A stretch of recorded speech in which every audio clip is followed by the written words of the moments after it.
لو جيت وقلت لك دلوقتي يا عزيزي انك قائد برشلونة والجماهير كلها حابينك وبتلعب وبتكسب بطولات باستمرارية، وصفقة واحدة تغير حياتك وتخليك من قائد الجماهير كلها حابينك لأكبر خاين في كرة القدم من وجهة نظر ناس كتير جدا.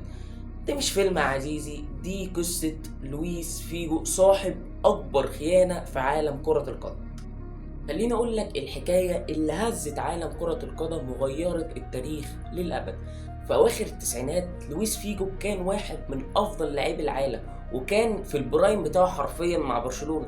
تمريرات حاسمه واهداف ومهاره وسرعه خارقه خلت جمهور برشلونه يعشقه. ومش بس كده، ده كمان كان قائد برشلونه، وده خلى جميع الجماهير تعتقد ان هو هيعتزل في برشلونه. ولكن الكواليس كان ليها كلام تاني. سنة 2000 بيريز كان لسه في انتخابات نادي الملكي، وعلشان يتقبل والتصويتات تروح عليه قال انا لو مسكت رئاسة نادي ريال مدريد هشتري لويس فيجو. طبعا كل الناس ضحكت عليه، وحتى جماهير ريال مدريد قالت هو ايه الراجل الخرفان اللي بيقوله ده، هيشتري قائد برشلونة؟ ولكن يا عزيزي بيريز اتعين فعلا في رئاسة نادي ريال مدريد، وحصل الصدمة اللي غيرت العالم اللي محدش كان يتوقعها. وبعد أسابيع ريال مدريد أعلن رسميا انتقال لويس فيجو من برشلونة لنادي الملكي.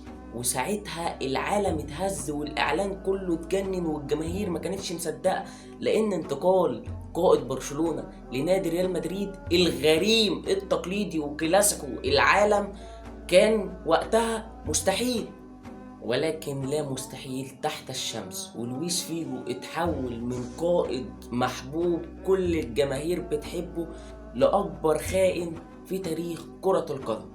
وبعديها مباراة الكلاسيكو على ملعب الكامب نو، ولكن لويس فيجو مش مع برشلونة، مع ريال مدريد. الجماهير ما كانتش مصدقة، والماتش ده علامة مسجلة في ماتشات الكلاسيكو، لان لويس فيجو كل ما يلمس الكوره الجماهير تصفر وتزعق وتشتم فيه، لدرجه ان هو كان رايح يلعب الركنيه الجماهير كانت عماله تحدف عليه ازايز ميه وحاجات غير معروفه واشياء. ماتش اهانه فعلا للويس فيجو.